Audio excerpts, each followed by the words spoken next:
Welcome to episode 1085 of The Sleeper and the Bust. I'm Justin Mason, joined as always on Sundays by Jason Collette. Jason, how you doing? I'm doing, man. It's the weekend. We've got some awesome weather here in the Carolinas and have been enjoying it. How about you? The weather is finally starting to get hot out here. It has not been hot really all summer, so we'll see. We'll see if this is the beginning of kind of a late summer in Northern California. But yeah, other than that, doing well. I'm gonna take the kids out to the county fair after we record today and kind of putz around there for a little while. Went to my first game since the pandemic started last night with my wife, and she hadn't been since before she was pregnant with our youngest, so since 2017. So it was a blast. Got to meet a listener out there after the game and watch the Giants win one. So Nice. Yeah, it was a pretty good night. Awesome. Hoping to get to another minor league game this week myself for season wraps up. There's only like 10 more home games in the minor league schedule. So, hoping to squeeze another one in here. Yeah, I'm hoping to get another game in before the end of the season. And I think now that my wife's gone again, she's a little bit more excited to get back out to the stadium. So we're going to try to do that again. We're going to talk a bunch of FAAB. We have some interesting pickups for the week. But first, let's talk some news and notes. And I think we have to start with Fernando Tatis Jr. being suspended 80 games for performance-enhancing drugs. This is really, really disappointing and, explains, I think, a lot of why potentially the Padres were willing to trade so much to get both Bell and Juan Soto. Tatis will miss the rest of the season. He will miss the postseason this year. And he's going to miss about 50 games in next season. Yep. Obviously, you're dropping him in any sort of redraft league. That's, kind of an easy call considering he's not going to play the rest of the year. But where do you kind of rank him? Where are we going to value him for next season if he's going to miss a third of the season from just the suspension? He's also coming off of an injury. We're never going to get to actually see him play this year to see how he's recovering from that. What are your thoughts on Tatis missing so much of next season, and where would you be willing to drop him? Yeah, he's going to miss 30% of the season next year. And that's assuming he plays every single game once he comes off suspension. But that's a rather massive time away from the game and the timing and everything about that. It's one of those things where I'll let somebody else take that chance. That was my same thing coming into this season. I didn't want any part of him this year. I didn't get any part of him. But I know people were taking the chance that I almost would treat it as a similar situation. Assume he's going to miss 30% of the season and then factor in something else going wrong. Yeah. And so there's a third of the season. And as elite of a talent as he is, give me an average guy that's going to play 150 games versus an elite talent that may struggle to play 110. I'll take the extra 40 games times 4 plate appearances. It's another 160 plate appearances of volume versus what could happen in 110 games. Yeah, and I mean, here's the thing with a guy like Tatis right now, is because he's suspended, you're not going to be able to put him on the IL in most formats, right? So even if you have an AL, you're going to have to waste a roster spot. So for those of you who don't play NFBC and, when you listen to us talk about, there's no IL in those leagues, like this is that version, right? If you draft Fernando Tatis, you are not going to be able to put him on your IL in most leagues or reserve. You're going to have to sit him on your bench or reserve him.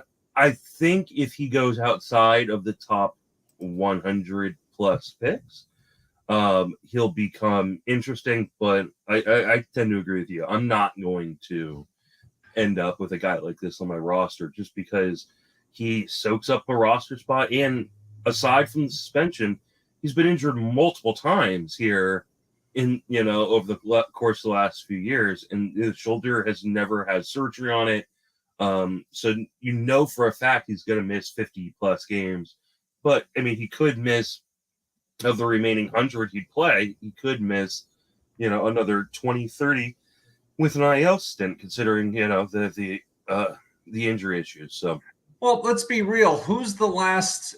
I mean, when you think back through all the players that have been suspended for some form of steroids over there, I'm staring at a list right now.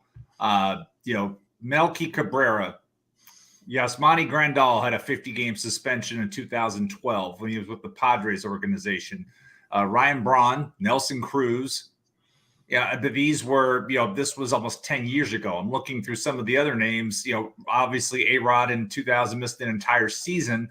But we're talking about somebody younger than him. I'm trying to go back and I'm looking for younger guys down the list. Mondesi in 2016 got a 50-game pop. Starling Marte had an 80-game pop back in 2017. So that may be a decent, if we go back and say, okay, hey, let's look at Starling Marte.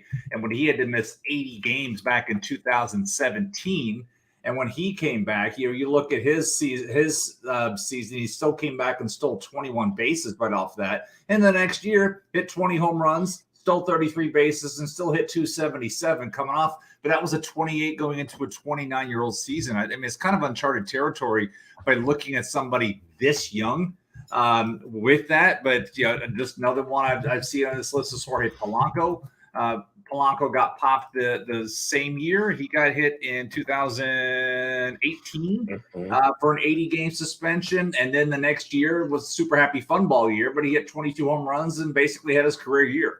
Until 2021. So the time off didn't impact him, and he was suspended at age 24 and came back at age 25.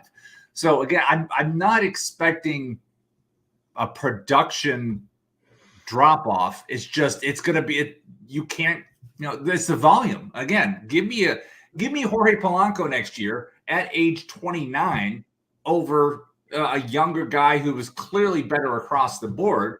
But, give me the guy who's going to play a lot versus the guy who may not, or who can't. He's going to miss at least 48 games. Yeah, I think, I'd rather have the guy that, like you said, is going to be in the lineup every day, that doesn't have to soak up a roster spot for me, especially for those people who play in like ESPN standard leagues, which I think has like 3 bench spots. Like, you can't hold on to a guy like Tatis for that long. You're going to have more injuries. You're going to have, you're going to end up losing production because you have to hold him on your roster. Think about the hole you'll be in by the time he gets back. I mean, 48 games is almost 2 months. Think about the hole that you're going to be in at that point. And can you dig out of it? Somebody's going to take him in a single-digit round. It's going to happen. Oh, absolutely. Take him in a single-digit round. Just won't be these two guys you're listening to. And that's why I said, like, I'd be interested in him after pick 100 or so, or he'd become at least interesting to me. There's no way he makes it there. We knew he was going to miss time coming into this season, and people still were taking him in the 7th, 8th round. Like, it just not going to. I don't think it's going to be ever even different from that. I think 7th, 8th round is probably where it's going to go. And it's just too early for me. Luis Robert sprains his wrist, has to leave the game early on Friday because of it. How worried are you on Luis Robert? Never a great thing with a wrist injury. And it's just that White Sox team overall. Every time they take a step forward, they take a step backwards. It's why they're sitting, I believe they're exactly 500. I know they were a game above 500 as play started yesterday. I forgot. They're 2 games. Yeah, 2 games above. They won yesterday. But it's, when you look at disaster, I mean, if you were watching the game yesterday, our friend Craig was DMing me going, oh my God, Eloy Jimenez. And so I go look at the highlight. I'm like, oh, that explains why I got all these earned, air quotes, for those of you guys listening, from Lucas Giolito, because there was a fly ball hit that any one of us should have caught. And Eloy Jimenez played that into a bases clearing double. Terrible route. I mean, we know he's a terrible fielder, but at least put an effort into it. It looked awful. I mean, it looked as awful as I'm trying to describe it. So it's like, again, that team, as I did a spot on Toronto radio yesterday, and they were asking me about the AL Central. I'm like, this should have been the White Sox division run away with. And then they're just treading water because they can't get out of their own way, whether it's injury, whether it's questionable play, and different things, are very questionable management. So, yeah, but getting back to Luis Robert, anytime it's a wrist injury, it's concerned because it saps power. Yeah, and I mean, this team has already lost Tim Anderson for the year, or for the majority of the remaining year. He may make it back for the end of the season. I think that they're going to play it pretty safe. They played it very safe at the trade deadline. They didn't make any major moves. I would not be surprised to see them play it safe again here, and kind of, at least slow him down, if not shut him down, if there's an issue. This is clearly not a team that is thinking it's going to win, even though they're only 2.5 games out of the division. In the midst of a playoff race. Like, I think that they could end up just shutting Robert down and getting him ready for next year, depending on the severity of the issue. So, let's talk some FAAB. Let's talk about your boy, Carlos Montero, who is playing every day in Colorado. How aggressive would you be on him? He's playing a lot and he's playing well. Remind me how he became my boy. I drafted him in the Arizona Fall League. I took him in one league. You're the only person I've ever heard really talk about him. So I'm no, you get credit for this one. I don't remember anybody talking about him before the season. So I took him in the Arizona Fall League draft champion, and it was like I was targeting both Colton Welter. I was looking at the Rockies thinking they're going to be a terrible team. Who can they promote during the year? And Montero and Welter, both of the names that came up. So I got one in one league and one in the other league. And so it's like I have him, and he's been in my lineup because it's draft champions. Everybody's dealing with their injuries, so I threw him in the lineup, and he's been hitting well. Obviously when they're at home, load him up, and even on the road, just let him play. I mean, he's hitting so far with some, got a hitting streak going on, hitting for average. But it is when you look at, I remember looking back at Montero and Welter would be the more disciplined hitter of the two. And so that's how I had them ranked when I was trying to target off season. And so me taking Montero in the fall league is because somebody took Welter right in front of me very soon. And I was like, okay, I'm going to move over in this direction and trying to find something. Let it ride and see what happens. Yeah, I mean, he's making really good contact right now, 86.8% zone contact. He is striking out, 32% of the time and only walking at a 1% clip. So you have to wonder, how much that batting average, which has been 278 so far, is sustainable. And we haven't seen a ton of power from him yet. There is power in the bat. So, I would assume maybe we'll get a little bit more power from him rest of the way. And maybe the batting average comes down a little bit. But it is Colorado, so you're going to have an inflated BABIP, and, his XBA is 264, so not too far off of his 277. So if you need a corner guy with decent batting average, and some potential power, not a bad guy. He's not near the top of my list. He's not available in a lot of my leagues, unfortunately, because I tend to play in deeper format. So, but a guy I definitely have on the list. A guy I love having on the list because I'm out on my own softball game after Daniel Vogelbach and his ability to be a big guy out there playing. Vogelbach has been hot and playing a fair amount in New York. Any interest in Daniel Vogelbach? Yeah, I mean, it was a move for them when they made the acquisition. And the thing with him is, when he's out there playing, he's playing in the middle of the lineup. That's the thing. I mean, I know it was a bit of a drop because in Pittsburgh at some points he was hitting leadoff. I remember on opening day, it was a big joke. It's like, oh my God, he's hitting leadoff. Are you kidding me? But he's not playing every day for the Mets. He's playing most days for the Mets. But when he does play, he's hitting fourth or fifth. I'm looking at our lineup tracker. He sits against the lefties, and that's been the clear track record for them. But they're sitting him against the lefties, and they're using some of the other options. But he's in there and hitting in the middle of the lineup against every righty that they faced so far, and he's hit no lower than 6 since the acquisition. But he's hitting fourth or fifth, and with Nimmo and Marte and Lindor and Alonso in front of him, absolutely.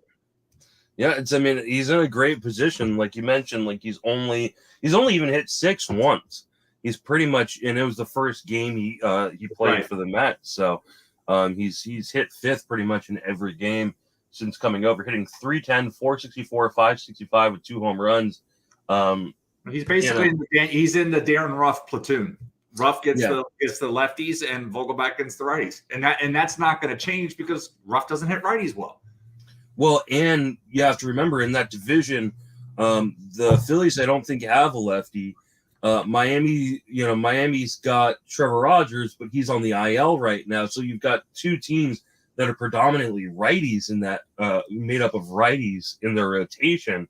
And so he's not going to have to worry about sitting a ton.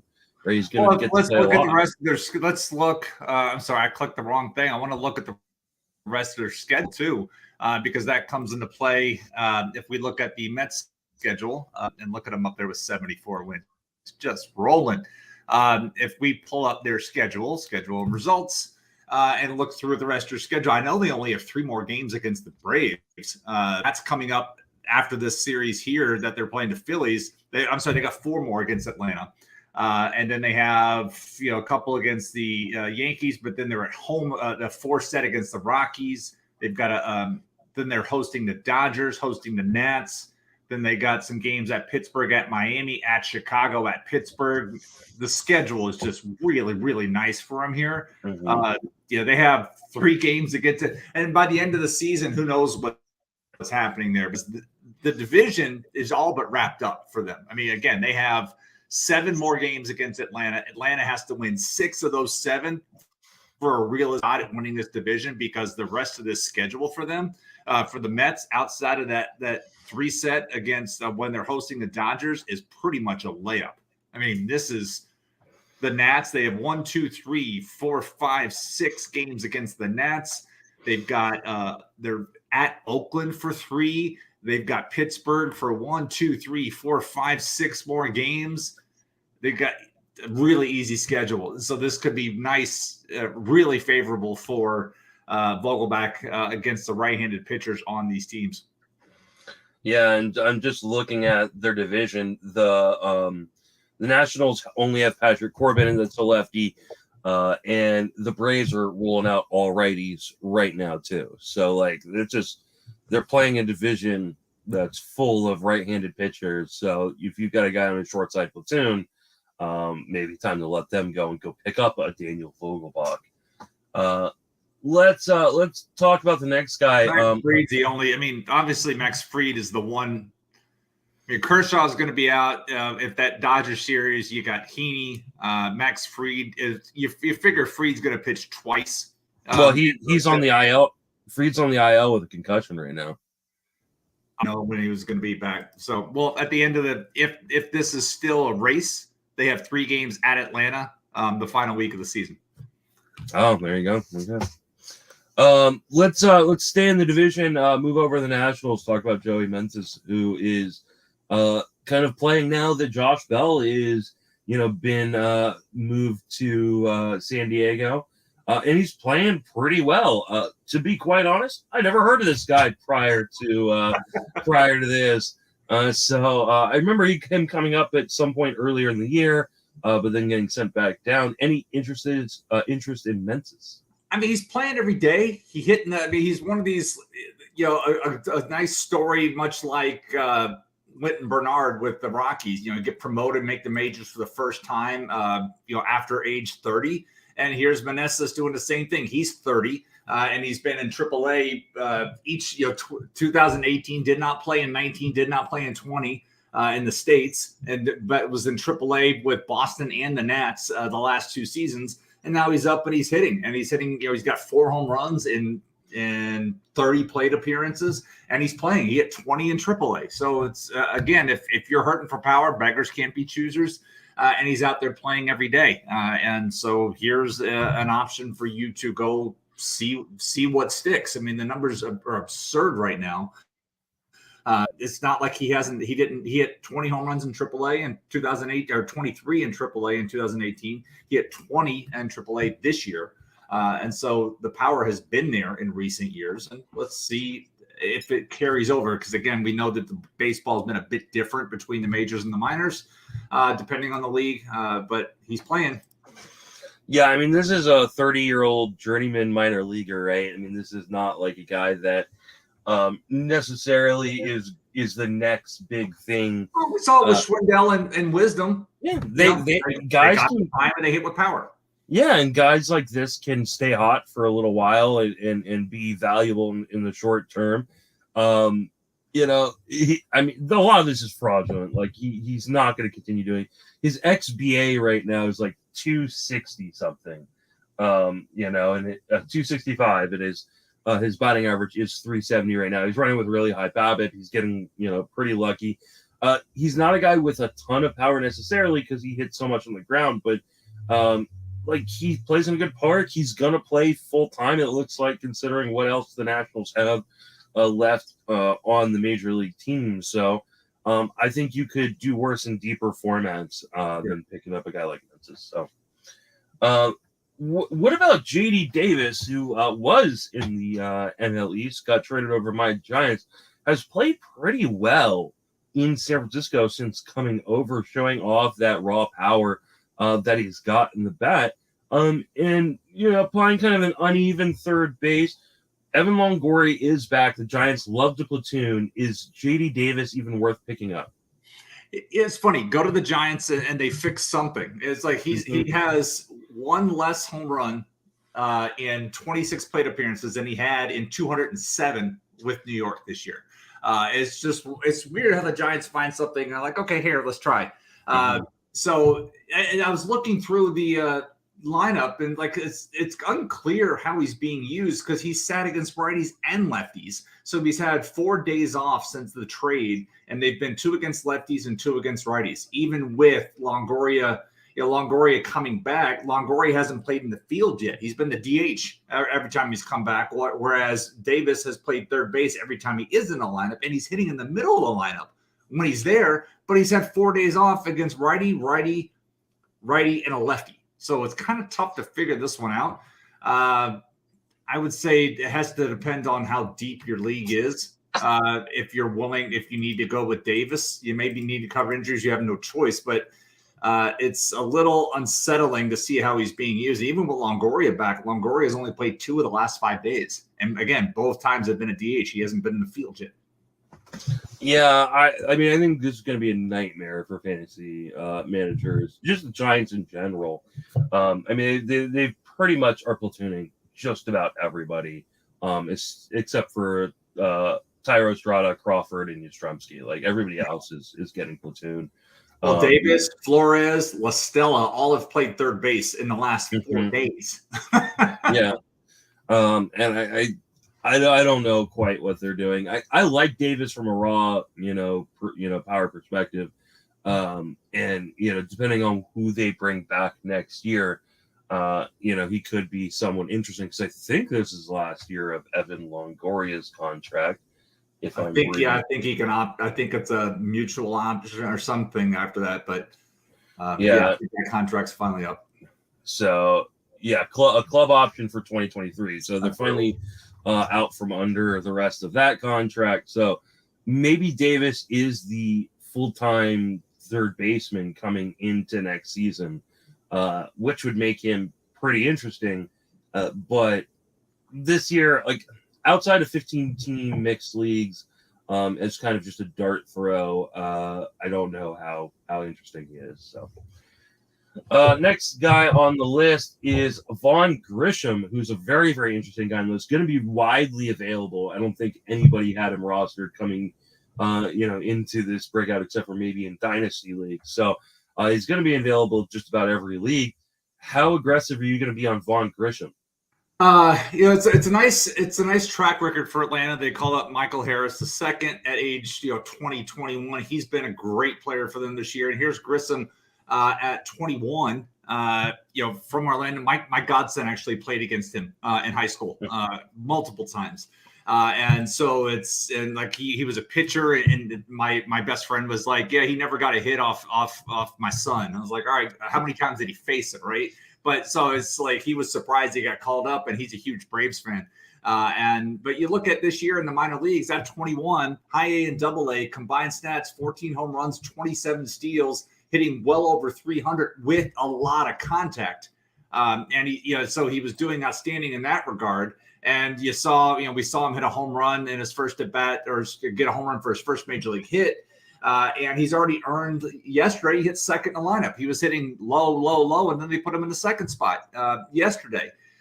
He's been rather impatient. He's been striking out a bunch, has yet to walk so far. But that's 7 plate appearances. But again, it's been kind of all or nothing with it. But you look at the minor league track record, and there's been a lot of high contact. And so there's going to be a learning curve here for him. But the future's bright, and this would be like if I was still sitting on cash, you went through the trade deadline, FAAB like this. If you were still holding money, this would be a guy worth putting the money on and writing it out, because he could help you with some pop. He can definitely help you on the base pass because he's shown that skill. He's already shown both. He's got a home run, he's got a steal since his call up, but he was doing both, more steals and home runs down in the minors.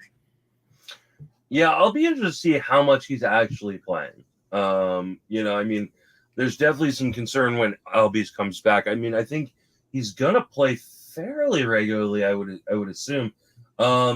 He batted 8th yesterday, so I don't know where you saw that he batted 2nd. I saw that. Where was I looking that he hit? He's got a 2. No, today he's hitting second. I'm sorry. Oh, today's hitting. Well, today hitting second.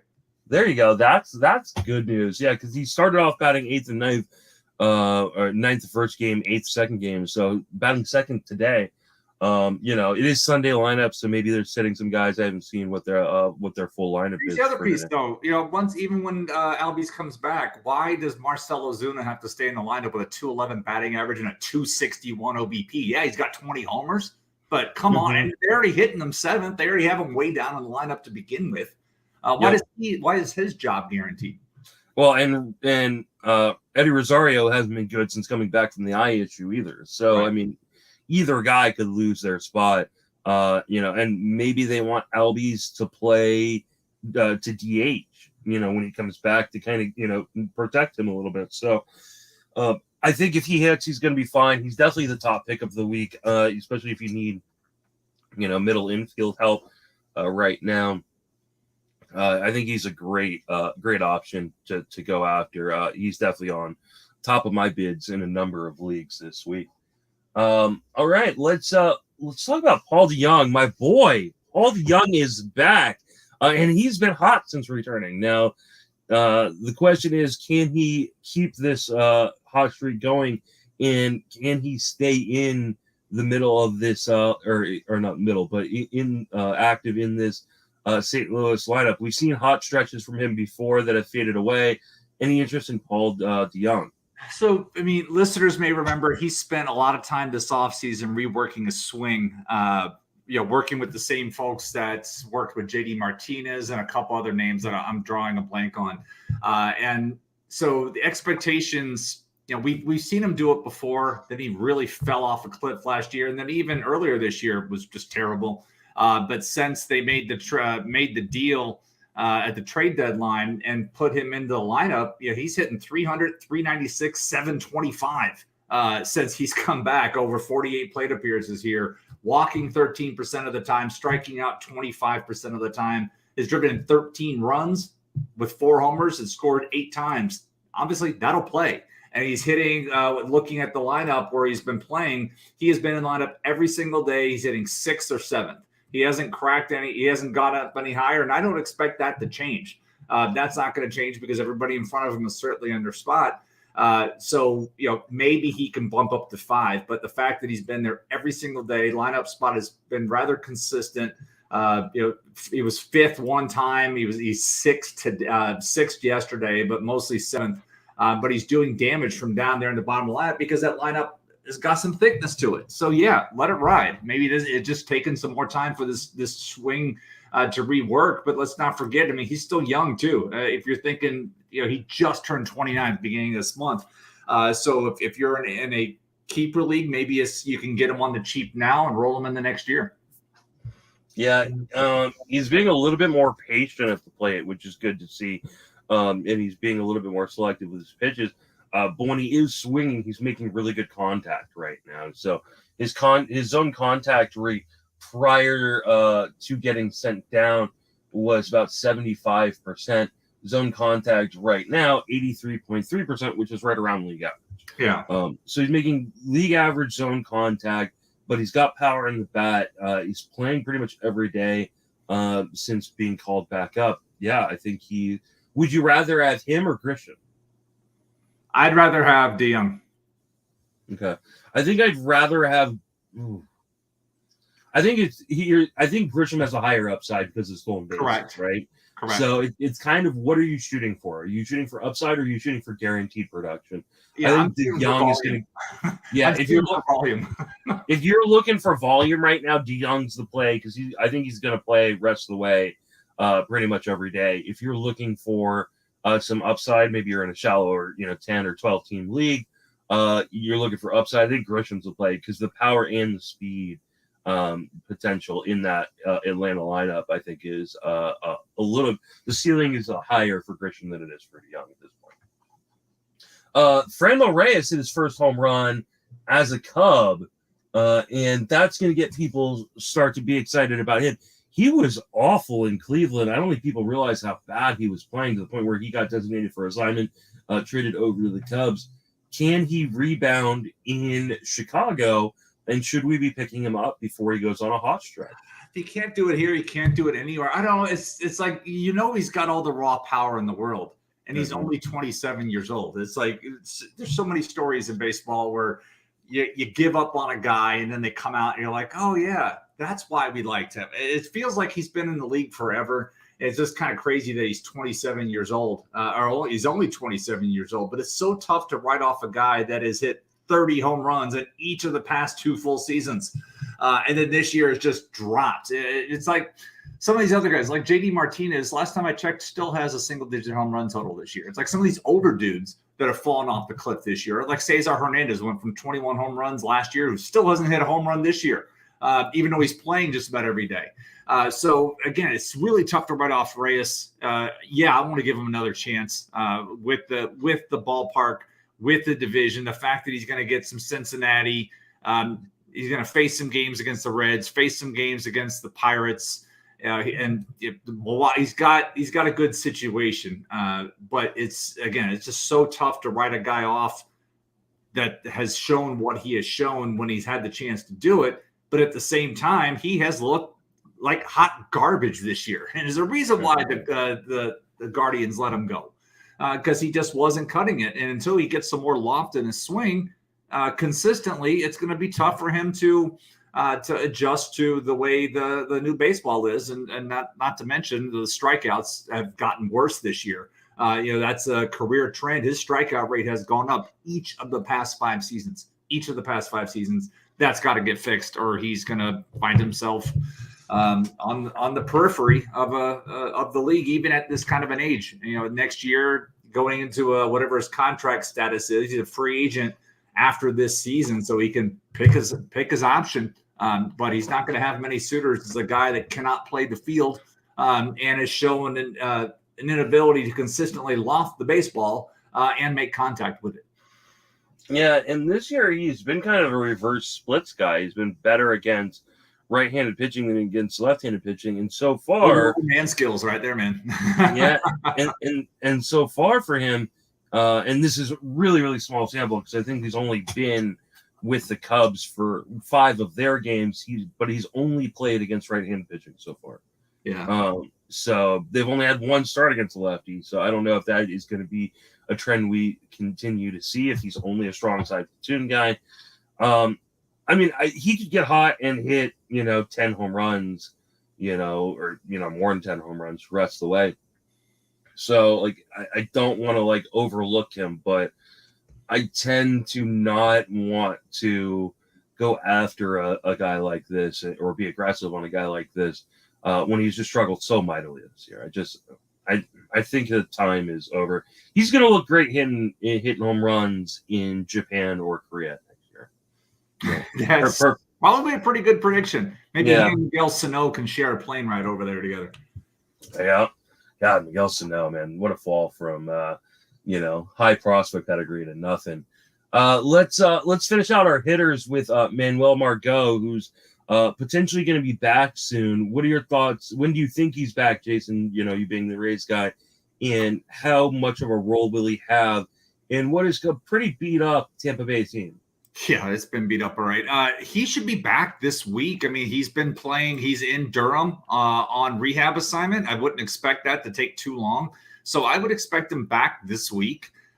Once he comes back, you could throw him right back out.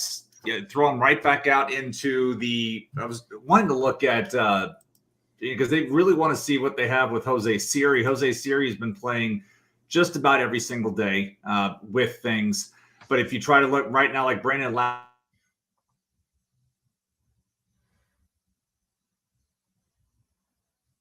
out relegates Roman Quinn all the way back, and because Quinn and Rayleigh have been playing in a platoonish situation, so you put Margot in that, and then you get that rotation of Siri, Margot, and Arozarena in the outfield. So that's where I would expect things, and I would expect Margot to go right back up near the top of the lineup. If not setting the table for that, because the last couple of days, like Arozarena's led off one day, Yu Chang has hit leadoff one day, Ji-Man Choi is hitting leadoff today, and so they've had all these different guys. Yandy Diaz was hitting leadoff for a while, but I would expect Margot to get back up there at the top, and then against righties, David Peralta would be hitting up there as well with his skills in the lineup. And then, about 2 weeks from now, Wander Franco would likely be back. I would expect Franco back by the end of the month, which is right about the timeline we discussed when he got hurt. That said he should be able to make it back right about the final week of August. And I still expect that to happen. Margot should be back any day now. Yeah. I'm going to be aggressive on Margot where it's available. I mean, he's got power, but he's got a lot of speed.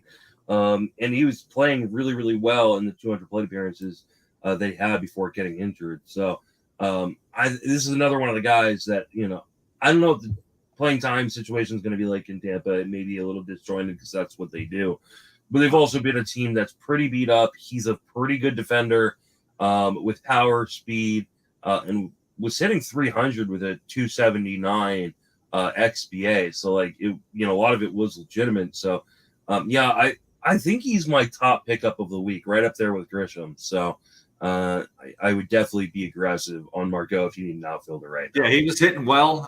He's a free agent after the season. I would expect him to hit play every day. You look at the rest of the schedule. They've got wrapping up against Baltimore today, and that's it for the season with Baltimore. Whoever wins today wins the season series. The two teams are split 9-9.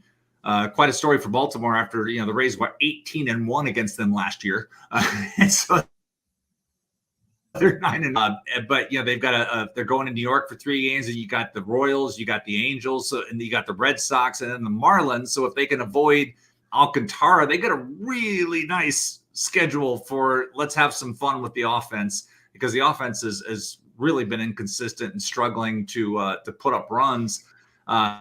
And so the spot coming up here, that'll certainly help. And then as the season, and then they got to go to Toronto, Houston, to Cleveland. So they got a tougher schedule down the stretch with 6 games against Houston. But by then, Houston could have the division wrapped up before that first series in Tampa Bay, and they'll certainly be done by the end of the season in that final week, because the Rays are at the end of the season at Cleveland, at Houston, at Boston, and Houston will be done. Cleveland may be done at that. We'll see where Cleveland is, and Boston's pretty much done already and should be done by that point. There we go. Let's move over to some pitchers. Eduardo Rodriguez had his first rehab start since coming off of the restricted list. He should be back with the team here fairly soon.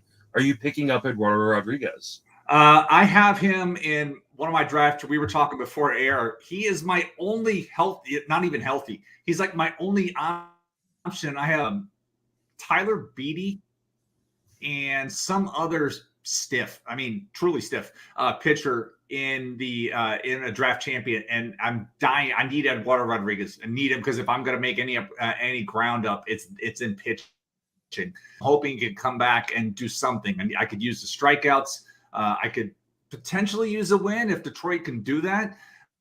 I know that's tough lately, most of the season, but particularly lately, especially when they give up 7 in the 9th inning to Tampa Bay the other day with that. So I don't know if I'm going to pick him up, but I do. Like, again, I have him in the draft champions. I'm going to throw him in my lineup as soon as he comes back because I'm just that desperate for an arm with things. But with the kind of layoff that he's had, I don't know. I would expect Detroit just to use him, though. Just here, go. We're paying you. Get out there and pitch. Yeah, build up as many innings as I can on him before the end of the season, so that way he's, ready to go for next year. I think this is easily the big, this is the biggest pickup of the week, but probably the biggest pickup for the rest of the year, right? Are we going to have another pitcher come up that's going to have as big of an impact as Eduardo Rodriguez will? And so if he's on your wire in your league, I would be aggressive. As aggressive as you think you need to be to make sure you get him. So yeah, like I said, I think he's easily the number one pickup of the week if you're looking for pitching right now. Yeah. I'm bummed because I had to drop him in my main event. I dropped him in TTFBI. Yeah, I wish I had held on to him. So yeah. But moving on, JP Sears, he's got a pretty decent 2-step this week. He's coming up for the A's. He was part of the Montas and Luke Trevino trade. Any interest in JP Sears this week? For the old folks, I have to make the obvious pun. The young Roebuck had a nice nice outing. So outside of that obvious pun, I'll take a chance in a deeper league format. One of the things that's been intriguing about him is very high strikeout rate in the minors. Has not yet translated up to the major leagues, but again, he's only been in eight games total. But the strikeout rate that he's had in the minors just has not shown up in the major leagues yet. And you could potentially chalk that up. I have not seen him pitch yet. But you can chalk that up to somebody maybe falling behind in the count. It's got to get a little predictable. I mean, we've talked a couple times this year about like Tristan McKenzie last year where he got in trouble with the home run balls because he pitched too much on his fastball when he was down in the count. And this year, he's been able to get ahead in the count and not have to work from behind so frequently. And he's had more success because of things this year in pitching with that approach. So, but I was guy in my lead was like, hey, Sears had a really good outing, watched a little bit of it yesterday. And so take a chance. Who are the two games against? I didn't check Oakland's schedule today for this week. I can double check here. I believe it's Seattle is one of them. Would make sense. I believe Seattle and Texas are the two, but I'm double checking if my decent, not great, but decent. They're at Texas and then home for Seattle. So yeah, that's not bad. I would take it. It's a decent 2-step, especially both stadiums. Obviously, Globe Life and then the Coliseum are great places to pitch. He doesn't have overpowering stuff necessarily, but he has been impressive on the mound. This is a good 2-step. I don't know that it's one I'm necessarily sticking with rest of the way.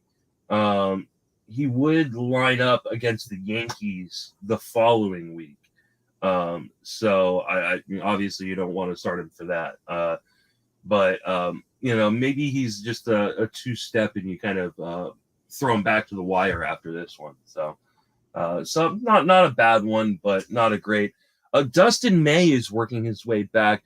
Looks like he could be set to join the rotation here in the next week or two.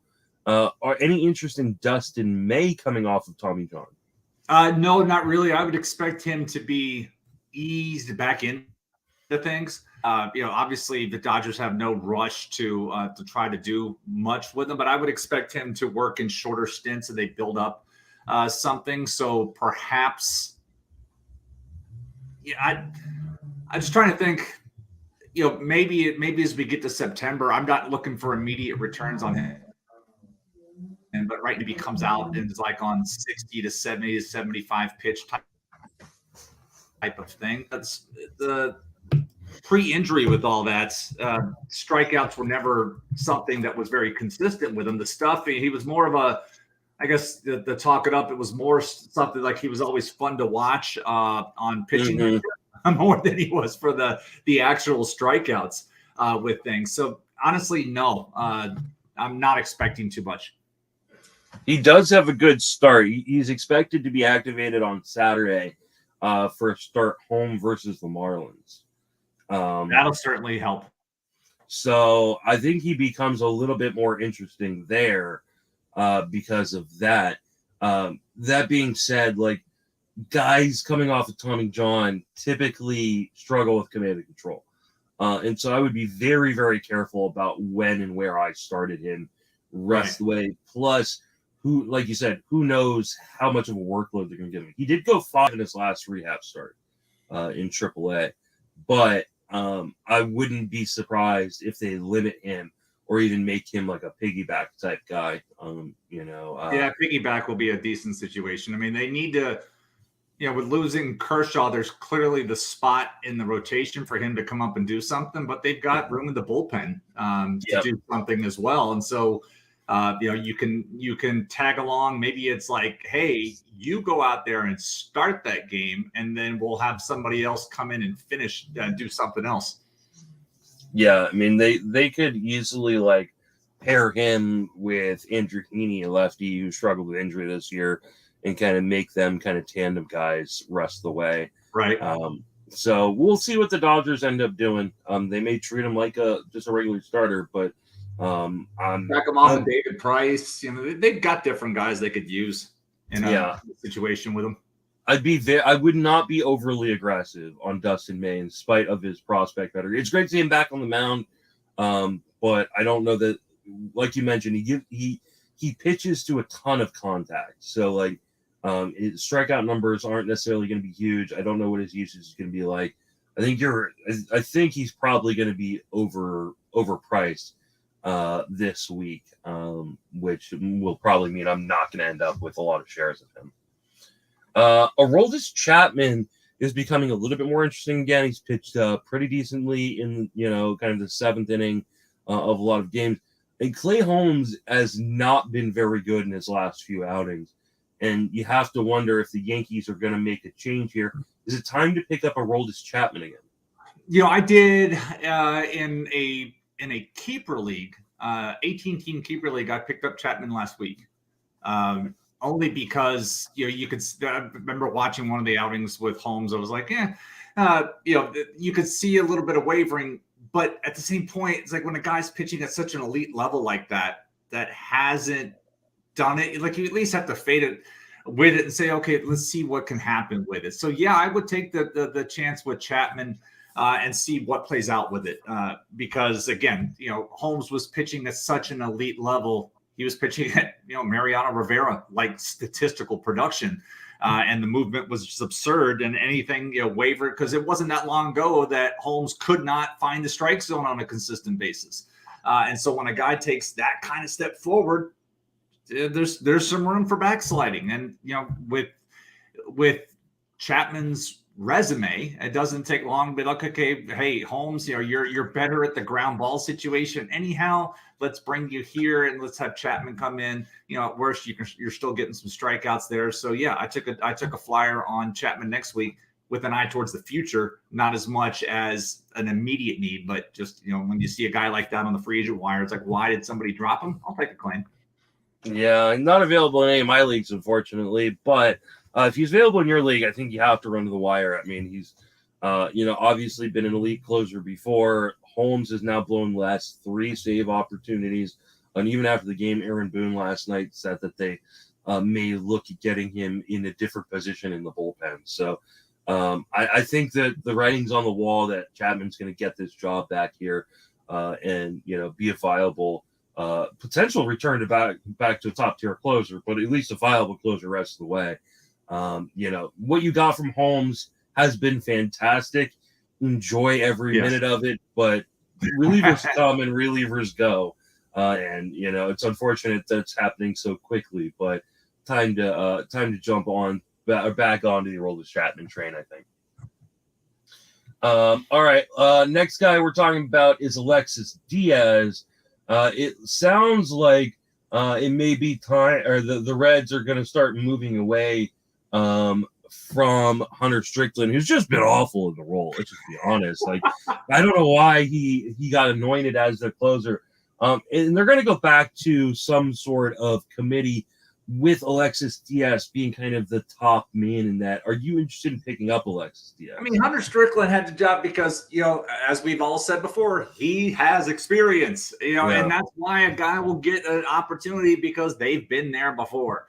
But when you look at one of the things I've always liked to do is, okay, let's, hide the names, look at the skills, look at the numbers. Who would you rather have in this job? There's no doubt of the guys that are healthy right now. Diaz is the guy that should have this job. Just none. I mean, you look at everything across the board, and it's just like the strikeout rate. He's striking out a third of the guys that he's facing. Hide the ERA aside, he's got right there the velocity wise, the second highest average fastball velocity. Like, you just look at things like this, like, this guy should have this job. It should be his job. Strickland has it, and the fact that I thought when they gave the job to Strickland, it was going to be one of these things where it's like, okay, we'll see what he can do, and we'll trade him at the deadline. Well, they didn't trade him. Nobody wanted him, and so it's like, okay, next. Why are they? I guess they just need the arm, but why not call up some other buddies, call up somebody from the farm and tell Strickland, thanks for nothing. If you're 34, you're a free agent after this year. There's just not going to be much here. Why? What are we doing here? Yeah, I don't know why they didn't move him for anything. I mean, maybe they just didn't get any offers, but Diaz has been really, really good this year. Lots of strikeouts. His ERA is pretty good, or very, very good, with pretty good underlying metrics.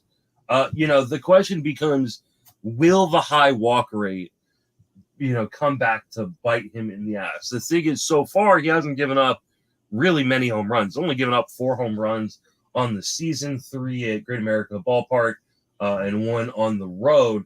But the scary part is he's got a 53% fly ball percentage in that park. You wonder if that, that's going to come back to bite him. And if it does, is it going to bite him really hard because he tends to walk a fair amount of guys, right? Like, or if he does start developing a home run problem because he puts so many balls in the air, that walk rate is going to become a real issue for him. So, I mean, I like him. Isn't he related to Edwin Diaz?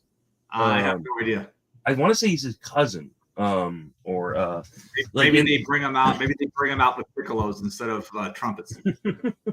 But yeah, I mean, I like Diaz a lot. I've got him in a number of leagues already.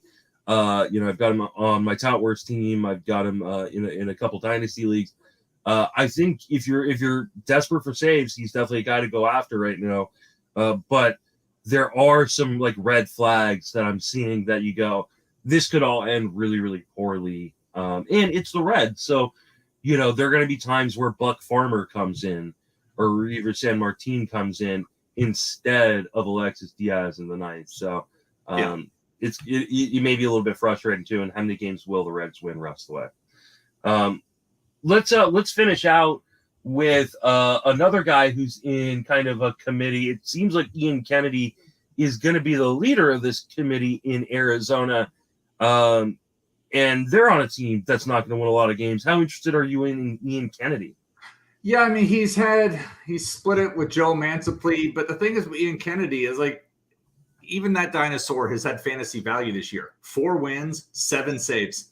As a guy that was just an afterthought. He was absolutely being taken in late in DCs, and maybe some of the deeper formats if somebody wanted to spec, coming off of the season where he had, he's had 25 saves or more in each of the last 2 full seasons. And for not great teams, but this year he's still providing some value with the decisions that he's been able to do. He's had a total of 16 decisions when you count wins, losses, and saves this year out of 42 games. So he's been out there working in different leverage situations with that. I would say the same thing would apply to Diaz and Kennedy. Obviously, both skill sets full of risk.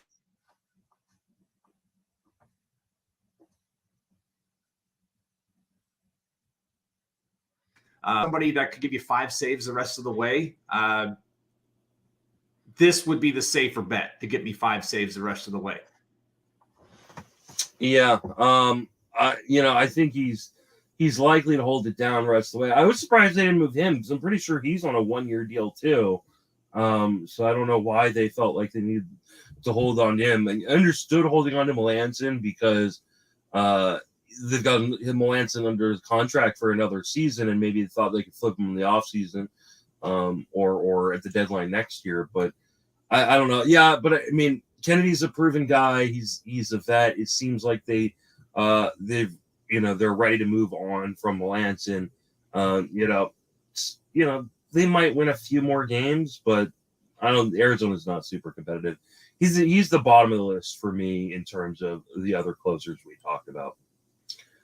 That is going to wrap us up for this episode. Jason, remind everybody where you can reach on social media and plug all your work. At Jason Collette and the Collette Calls column at RotoWire has been typically running in the earlier part of the week every week. And so continuing to write baseball content, even though everybody's got most of their attention on football right now. I have not had a fantasy football draft. I have not even looked at anything fantasy football stuff. So it's, I know I have a draft coming up soon. It could be, in fact, next weekend. All I know is I'm now a full-blown Bills fan because I have 2 keepers in that league, and they are Josh Allen and Gabe Davis. Because it's one of those where you you lose the pick before. And last year I took those guys in the 4th and 12th round, so I'm losing my 3rd and 11th pick. But I'll gladly do that for arguably the best quarterback in fantasy football and my favorite wide receiver in all of football because he went to my university.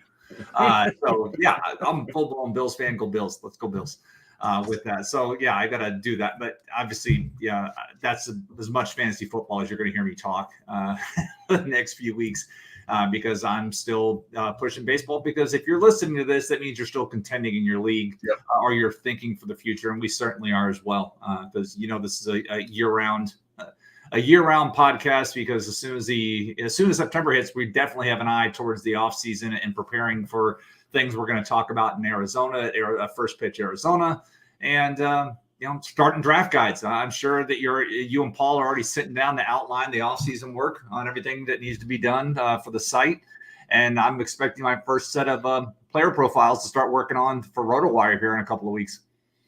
For those who don't know, maybe this is your first season with us.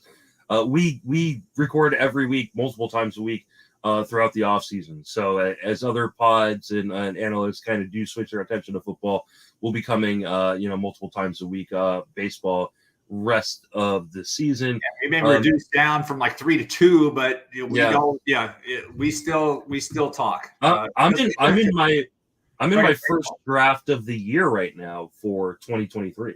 Wow. I have not bitten on that apple yet.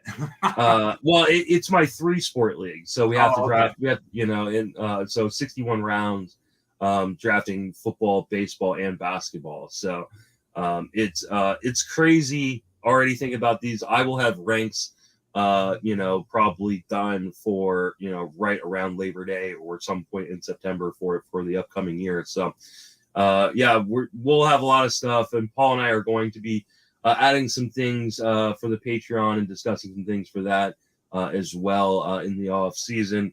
But I'm riding daily over at Fangraphs still. You can hear me on this podcast, Sleeper on the Bus podcast, and the TGFBI podcast as well. And lots of fun things coming up here in the off season for me as well, which I'll talk about a little bit later. So, but for Jason and myself, thank you for listening. Have a fantastic baseball season.